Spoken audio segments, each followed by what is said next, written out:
காதலை நம்பினோர் அந்த கடவுளை கூட கைவிட்டுட்டு இயற்கையோடவே சந்தோஷமாக வாழ்ந்துட்டு இருப்பாங்க. காதலிக்கிறதுக்கு வந்து காதலியோ காதலனோ தேவையில்லை, காதல் மட்டுமே போதுமானது. புரியும் நினைக்கிறேன். புரிஞ்சா இந்த இடத்துல கை தட்டணும். நான் எழுதியிருக்கேன், உருவம் தவிர்த்து உணரத் தொடங்கு, கடவுளோ காதலோ. காதலாக இருந்தாலும் சரி, கடவுளாக இருந்தாலும் சரி, உருவத்தை தவிர்த்துட்டு பார்த்தோம்னா அங்கே ஒரு பியூட்டிஃபுல்லான ஒரு விஷயம் இருக்கும்ன்ட்டு எல்லாரும் சொன்னாங்க இது ரொம்ப யதார்த்தமான படம்னு. எனக்கு தெரிஞ்ச இந்த படம் யதார்த்தமான படம் இல்லை. படம் ரிலீஸ் ஆனதுக்கப்புறமேல நான் வந்து S2 தேட்டரில் படம் பார்த்துட்டு எல்லோரும் மாதிரி ராத்திரிலாம் தூங்காமல் புலம்பி மறுநாள் டைரக்டர்கிட்ட சொன்னேன், ரொம்ப ஒரு அயோக்கியத்தனமான படங்க இந்த படம். என்ன எடுத்திருக்கீங்க, எந்த காலகட்டத்தில் என்ன படம் எடுத்துகிட்டு இருக்கீங்க? இது 2018 எல்லாரும் காதலை வந்து 69 பார்க்குற காலத்தில் நம்ம வந்து 96ன்னு ஒரு படம் எடுத்தா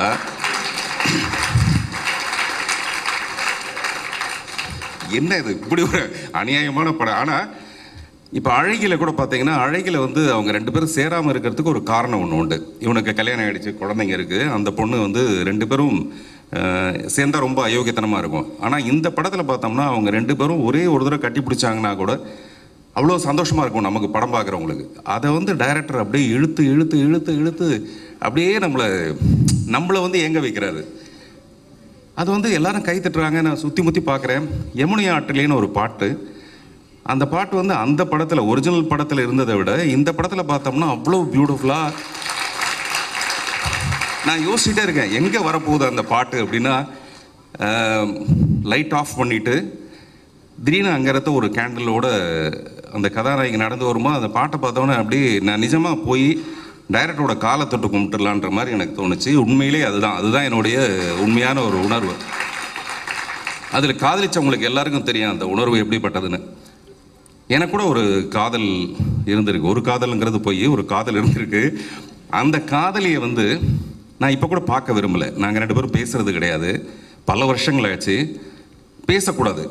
என்னைக்கா ஒரு நாளைக்கு அந்த பொண்ணு ஃபோன் பண்ணிடக்கூடாது. எனக்கு பண்ணிவிட்டு உங்களை எப்பாவது பார்க்க முடியுமான்னு எனக்கு கேட்டக்கூடாது. எப்போன்னா கடைசி வரைக்கும். அப்படி ஒரு காதல். இதில் யோசித்து பார்த்தோம்னா அங்கே பாடியே இல்லை, ஃபிசிக்கலாக எந்த விதமான. நான் இவ்வளோ தூரம் சொல்கிறேன், இந்த காலகட்டத்தில் அப்படிலாம் காதல்லாம் கிடையாது, காதலாக நம்ம மோசமாக பார்க்குறோன்ற நேரத்தில் கூட எனக்குள்ளே கூட அப்படி ஒரு காதல் இருக்குது. அப்படி எல்லாருக்குள்ளேயும் ஒரு தெய்வீகமான ஒரு காதல் ஒன்று இருக்கும். ஆனால் அதை வந்து சாத்தியப்படுத்துறது, ஒரு சினிமா மூலமாக சாத்தியப்படுத்துறதுங்க ரொம்ப ரொம்ப சிரமமான ஒரு விஷயம். இந்த படத்தில் வந்து விஜய் சேதுபதி நடிச்சிருந்தாலும் சரி, த்ரிஷா நடிச்சிருந்தாலும் சரி, ஃப்ரேம் பை ஃப்ரேம் பிரேம் மட்டும்தான். கரெக்டாக இது வந்து ஒரு டைரக்டருக்கே உண்டான ஒரு திமிரு இது. பொதுவாகவே நம்மளை மாதிரி ஆளுங்கள்லாம் என்னென்னா, படம் பார்க்க போகும்போது டைரக்டர்ஸ், நானோ இல்லை மிஸ்டர் சேரனோ யாராக இருந்தாலும் படம் பார்க்க போகும்போது ஒரு திமிரோடு தான் போவோம். இவன் என்னடா பெருசாக கிழிச்சிட போகிறான், அப்படி என்ன பெருசாக கிழிச்சிட போகிறான் இருந்தால் அப்படிங்கிற ஒரு திமிரோடு பார்க்குறவனை தலையில் தட்டி உட்கார வச்சு அவனை கண் கலங்க வச்சு இது படம்டா அப்படின்னு சொல்ல வைக்கிறது இருக்குது பார்த்தீங்களா, அது வந்து ஒரு பெரிய சாதனை. நிஜமாக நம்மலாம் வந்து அவ்வளோ சாதாரணமாக போகிறது இல்லை. அது எந்த பெரிய படமாக இருந்தாலும் சரி, இவர் என்ன பெருசாக, அதுவும் என்ன நானாவது பரவாயில்ல, சேரன்லாம் வந்து இன்னும் அந்த திமிரோட உச்சம் அவர். பொய்ன்னு சொல்லுங்க பார்க்கலாம், அப்படிலாம் கிடையவே கிடையாது. நிஜமாக ஆட்டோகிராஃபை விட இவர் என்ன பெருசாக கிழிச்சிருக்க போகிறாரு அப்படின்னு சொல்கிறவரை இங்கே வந்து மேடையில் பேசுகிறாரு பார்த்தீங்களா, அதுதான் அதில் இருக்க பெரிய விஷயம். எப்படா இந்த காலகட்டத்தில் ஆனால் அதை ரசிக்க வைக்கிறாரு, கண்கலங்க வைக்கிறாரு. அது ரொம்ப பெரிய ஆச்சரியமான ஒரு விஷயமா இருந்தது, ரொம்ப சந்தோஷமாக இருந்தது. ஸோ சி பிரேம்குமார் ஒரு கிளாசிக் பிரேம்குமார் அப்படிங்கிறது, இந்த சிக்கு வந்து அர்த்தம் அந்த கிளாசிக்ன்ற மாதிரி. மக்கள் செல்வன்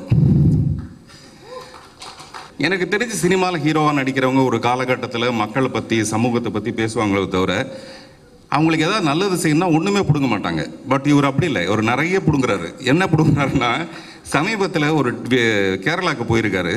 போய் யாருக்கோ உதவி செய்கிறதுக்கு இவர் கொடுத்தது மட்டும் இல்லை, மற்றவங்க கையில் இருக்க பணத்தெல்லாம் பிடுங்குறாரு.